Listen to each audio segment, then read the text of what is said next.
Vietnam flashbacks.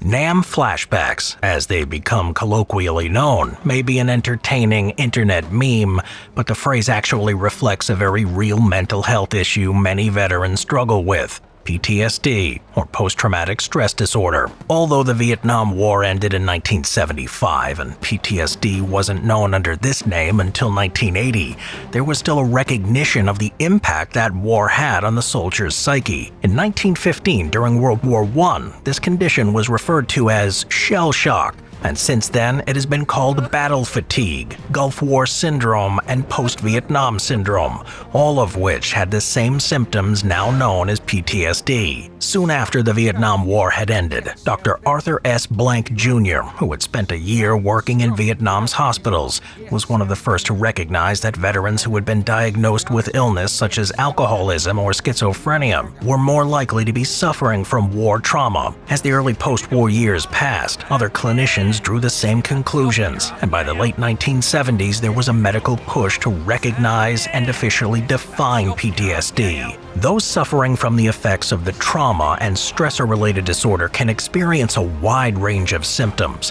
and are more likely to develop substance or alcohol dependency issues due to feelings of social alienation. Symptoms of PTSD include, among others, hypervigilance, negative emotions, trouble sleeping or concentrating, and outbursts of aggressive behavior. But one symptom in particular associated with Vietnam veterans is war flashbacks. These are vivid and sudden memories of traumatic experiences during the war.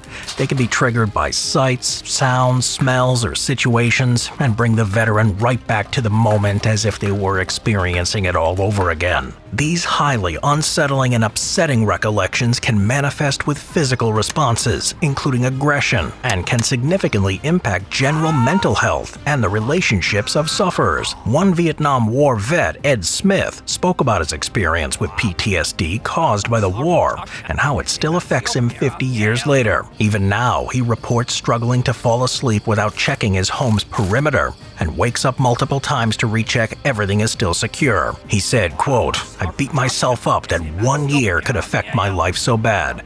That time in Vietnam is still very much there. It's like yesterday," end quote. Hey. So, yeah, flashbacks and traumatic memories are devastating, and you don't need to have fought in a war to suffer from them. But there is hope for healing. Reaching out for support is a brave and necessary step towards reclaiming your mental well-being, and you gotta remember that support is readily available no matter where you are. Today's session is in paid partnership with BetterHelp, who's the largest online therapy provider in the world. BetterHelp understands that your comfort is key to a successful therapy journey. You can message your therapist anytime you feel the need, and you can set up live video sessions whenever it works for you. All this is to make sure that the help is always there whenever you need it. And if you feel that your current therapist isn't quite the right fit, BetterHelp allows you to switch to a new one.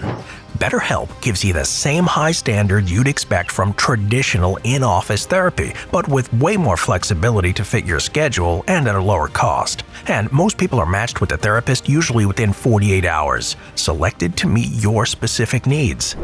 To help get you started, go to betterhelp.com/simplehistory or choose Simple History for a special discount off your first month when you sign up. Thanks again to BetterHelp for sponsoring this video. A lot of veterans carry the weight of their experiences long after the conflict ends. This is really true for the Vietnam War, which stands out for the huge impact it had on veterans' mental health. But why is it that the Vietnam War is so closely associated with severe PTSD symptoms like war flashbacks? A large part of the reason for this is because initial small community-based studies found Vietnam veterans to have higher rates of PTSD and other mental conditions than others in active military service. It was a time at which medical studies had turned in greater force to analyzing psychology and mental health, and the lasting impact of being in an active war zone started to be realized and codified. Naturally, as a result, this greater recognition led to greater diagnosis levels that were later re-examined and in some cases deemed inaccurate. But the Vietnam War was a complicated era in American military history, and its perception back home and treatment of its veterans certainly exacerbated the overall mental health impact of returning soldiers and the subsequent support they received. Anti-war protests and the lack of a clear, decisive victory against the Viet Cong meant that they didn't receive the wholehearted support veterans of other wars did. Vietnam became the US's dirty little secret almost, and in response, veterans were ignored and stigmatized, with very few receiving any mental health or any other sort of support. One Air Force veteran identified only as Jim later said, quote, "It got to the point where if anybody asked me I was in Vietnam, I would just say no." End quote. There has to this day only been one wide-scale comprehensive study of the impact of the Vietnam War on veterans. The first part, known as the National Vietnam Veterans Readjustment Study, or NVVRS, initially took place from 1986 to 1988 and was followed up on 40 years later. The study looked specifically at trauma caused by the war, comparing Vietnam theater veterans, those directly involved in combat, to era veterans who served but didn't experience being in an active war zone and their civilian counterparts. In the initial part of the study in the 1980s, results found that 15% of all existing PTSD cases were Vietnam theater veterans, and that 1 in 3 men and 1 in 4 women in the Vietnam theater would suffer from PTSD at some point during their lives. The study confirmed that PTSD didn't occur in a vacuum, and sadly its effects were far more long-reaching, impacting both mental and physical health and even family relationships and friendships. The study also showed that your race could impact the likelihood of developing PTSD, with Hispanic people being 14% more likely to develop symptoms than their Caucasian counterparts. Other smaller studies correlated this, with estimates of the numbers of Vietnam veterans suffering from PTSD reaching up to 30%.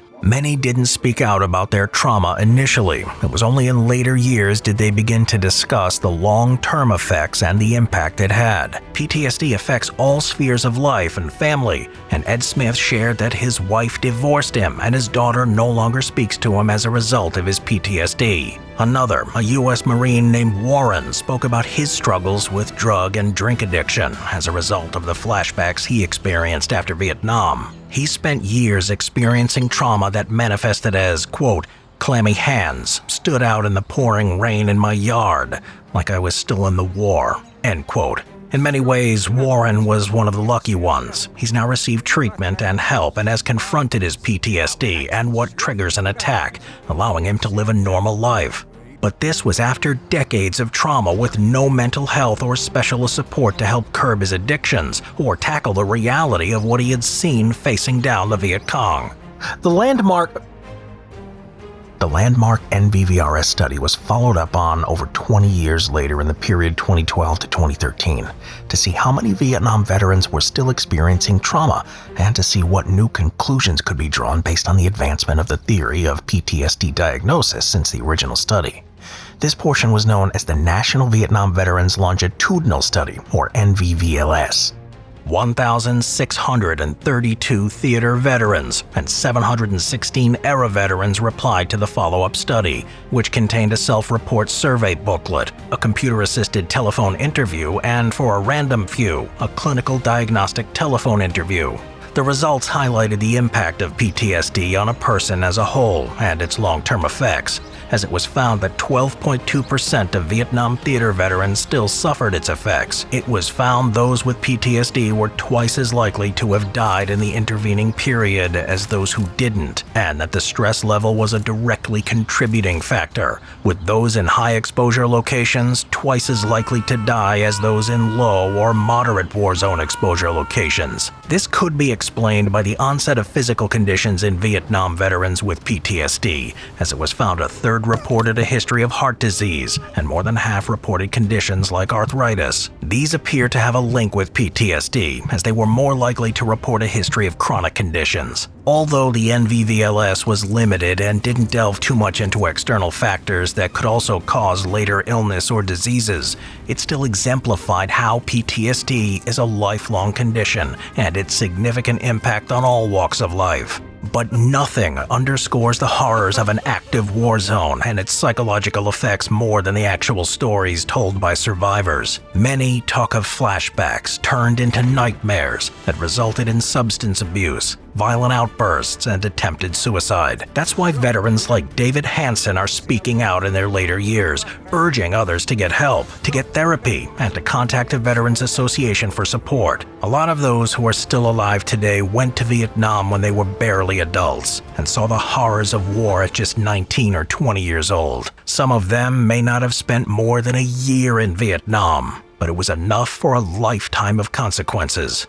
One of them recalled, quote, "I would wake up with a start, sit up, drenched in sweat, trembling, frightened, like a big firefight had just happened, and I don't know why," end quote. Even today, almost 50 years after the end of the war, the survivors rely heavily on the support and camaraderie they receive at the VA, finally allowing them to address the trauma and PTSD that the Vietnam War caused.